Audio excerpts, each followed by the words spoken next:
One of the biggest political controversies in Mizoram this week came to an abrupt end yesterday after retired officer PRL Rodingi resigned from the post of Tourism Director following 3 consecutive days of protests led by the Mizo Zirlai Pol. The Mizoram government had appointed PRL Rodingi as Tourism Director on May 22nd, shortly after her retirement from government service in April. MZP opposed the move, arguing that reappointing pensioners blocks employment opportunities for younger job seekers. From Monday to Wednesday, MZP members gathered outside the Tourism Directorate at Minico in Aizol from 7:30 a.m. onward to prevent staff from entering the office, though no violence or major disturbances were reported. Yesterday, PRL Rodingi submitted her resignation to Chief Minister Pulal Duama, stating that the protests had disrupted departmental functioning and created a perception of undue favoritism. Soon after the resignation, MZP suspended its protest program but maintained that it would continue opposing future reappointments of retired officials. The Mizoram government's first implementation of No Official Vehicle Day on Wednesday appeared to significantly reduce traffic congestion across Aizol City. The initiative was introduced under statewide fuel conservation measures launched from May 21st following Prime Minister Narendra Modi's appeal amid global instability linked to tensions in West Asia. Under the program, all Wednesdays are designated as days when official government vehicles are not used. Special buses were arranged from Durtlang, Limen, Ramrikon, Sakortuitsun, Ramhlunvengthar, Salemveng, and PUC Gate to transport government employees. Traffic police officials said congestion was visibly lighter than usual, especially during morning office hours. The Mizoram government is moving ahead with the proposed Tuivai hydroelectronic power project, expected to generate 132 megawatts of electricity. During a meeting chaired on Wednesday by Chief Minister Pulal Duama, along with Power Minister Pu F. Rodingliana and department officials, authorities confirmed that the detailed project report has already been completed. The project is estimated to cost around Rs 2,289 crore and is planned under a public-private partnership model, with construction targeted for completion within 5 years. Officials stated that Mizoram currently produces only around 10% of its electricity requirement internally and spends more than Rs 649 crore annually purchasing power from outside the state. Union Minister of State for Housing and Urban Affairs, Tokhan Sahu, visited Tampai district yesterday and reviewed implementation of several central government schemes.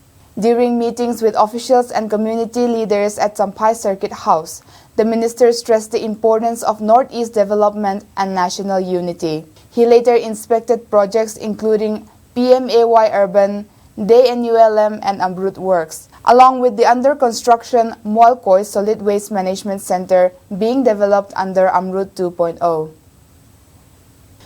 Health Minister Pila Rinpui announced several healthcare upgrades yesterday during the 23rd Biennial General Conference of the Mizoram Government's Nursing Service Association at Civil Hospital, Aizol. She said the government has already recruited more than 300 nurses and plans to appoint additional contract nurses, tutors, and assistant professors. The minister also revealed that cath lab facilities, MRI systems, and arthroscopy equipment have already been installed at Civil Hospital. Officials added that a dedicated VIP power line and new oxygen pump system have also been sanctioned for the hospital.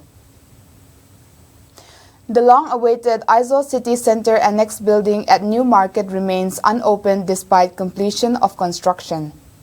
According to RTI information, the Rs 36 crore project began construction on June 24, 2020, and was originally expected to be completed within 3 years. Officials said the building is yet to be opened because installation of a dedicated 500 kVA transformer and connecting access infrastructure remain incomplete.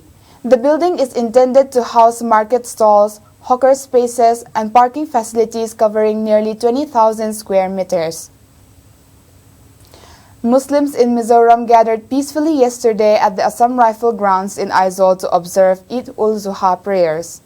during the gathering organized by the Aizawl Mosque Committee and Muslim Welfare Society Mizoram. General Secretary Mamun Majumdar thanked the Mizoram government and Mizo people for maintaining peace and communal harmony. He also urged Muslims living in Mizoram to respect local laws, maintain valid inner line permits, and contribute positively to society. The Northeastern Council revealed yesterday that development projects worth more than Rs 339 crore were implemented in Mizoram during the 15th Finance Commission period between 2022 and 2026.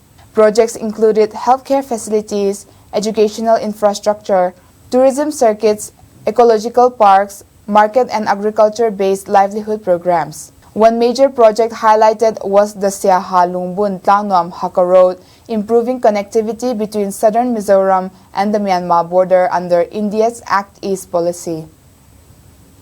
The Presbyterian Church of India continued consultations on women's ordination in Mizoram on Wednesday as part of wider discussions taking place across different synods. The consultation program held at Falcon Youth Recreation Center was attended by senior church leaders including Mizoram Synod Moderator Reverend John Raldo Sanga.